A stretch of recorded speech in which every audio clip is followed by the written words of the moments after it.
Hey everybody, Ben here for the Bonehead podcast, and today is Skulls, which is the Games Workshop video game, kind of like their version of like a very self-centered E3, and it has just happened. I got to watch it while having dinner, and to be honest with you, I watched it so you didn't have to.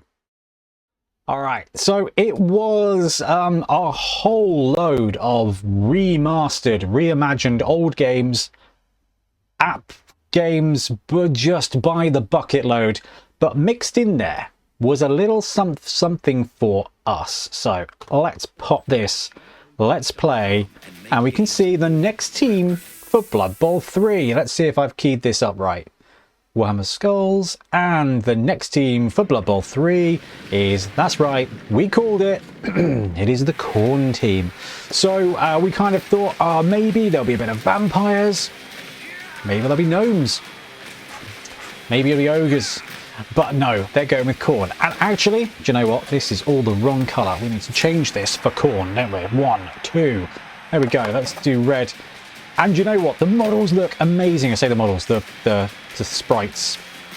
It looks very cool. Now, the great thing about Blood Bowl 3 and everything they've done with it is they are just basically taking the tabletop sculpts and putting them into the Blood Bowl 3 engine and animating them, and I think they look really good. And do you know what? Of all of the different versions of all the teams remaining, and we'll talk about that tomorrow on Top 5 Friday, all the teams remaining, I think Khorne were probably the only one that didn't need any special rules at all.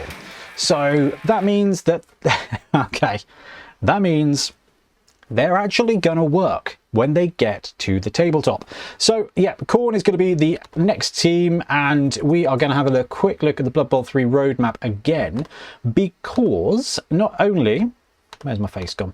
Not only are we going to get this, they didn't actually cover anything else that was coming for Blood Bowl 3, and we were kind of hoping to see a couple of bits. We were kind of hoping that maybe we'd get, Milton was really hoping that they'd be announcing Switch compatibility, either Switch 1 or Switch 2. That's not going to be the case. But there is a couple of other things coming that they didn't cover.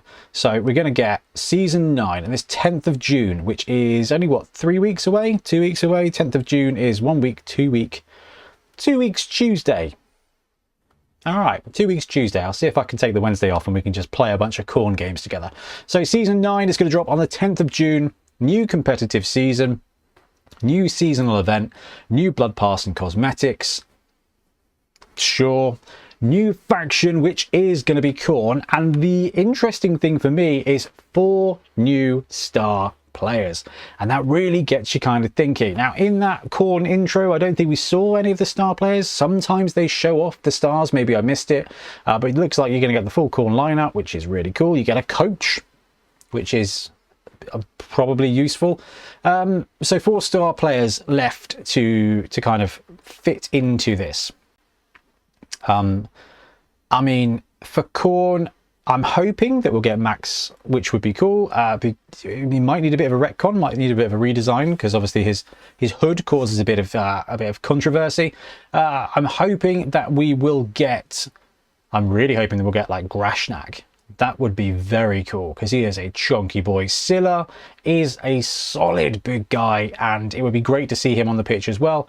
Now, 4 new star players. Now, the cool thing about this is when they do update stuff for BB3 is they don't always just stick star players all together. So they may look around and bring in other star players. And the thing I'm quite excited about from a tabletop point of view is we may see them drop star players that don't exist on the tabletop. We've got a couple of different star players that we've seen land in Blood Bowl 3 before they've hit the tabletop. The stats haven't always been accurate. When we saw Kiroth Krakenai, his Edge was 3+ on Blood Bowl 3, but actually Edge 2+ when he hit tabletop. And also we've got the Squig player in Blood Bowl 3, and he's not available on the tabletop. So Madcat Migs doesn't exist in the tabletop at the moment. Doesn't have a model for him, don't have rules for him, but he is in Blood Bowl 3. So we've got 4 new star players coming, and it could be for any faction, which is very cool. So in addition to that, there's Eternal League, redraft, and an AI improvement. Now the AI improvement is something that I am also very interested in, because I have dipped out of Blood Bowl 3 for a while. I've been busy, and like I've heard the meta is very crunchy and very bashy. And as a kind of, I like edge teams. I like scoring touchdowns. It's a lot of fun. So it's kind of like, I don't really want to do that. I don't really want to go against dwarves all the time. And you know, let's face it, guys. Khorne is not going to help that meta. Khorne is a very bash heavy meta. But the really cool thing about this is that you get to then potentially spam Khorne games to get a load of practice in. And I am a big fan of the Khorne team. It's a very good one for teaching you placement on the pitch, and for teaching you frenzy traps, and for teaching you how to surf, which was actually picked up in the trailer highlight, right? And Brush Tithe loves Khorne, loves playing them, so actually it's a cool one to see, and it's a cool one to spam games. And actually I think I'll probably boot up Blood Bowl 3 and get some games in on the channel for that, because I think when Khorne land, it's going to be quite good fun. And the AI improvement, yeah, I mean, I've heard that the AI is actually better now than it was when it launched, which was very, very bad. So if the AI is now playable, that could be a really cool thing. So we will absolutely have a look at that as well, because even if the AI is quite bad is okay. Terrible is just unplayable, right? And I think Trips talked about this on the podcast, which goes out tomorrow to Patreons and everybody else on Saturday, about like the AI would just wait, like it would run down the clock. I think, was it 3-minute timer, and it just run down the first 2 minutes without doing anything at all, and then it would do stuff, which is just miserable. So I'm hoping that the AI doesn't go through that. So actually you can get a lot of practice games in. The dangerous thing about running a load of practice games on the AI is you can learn yourself some bad habits.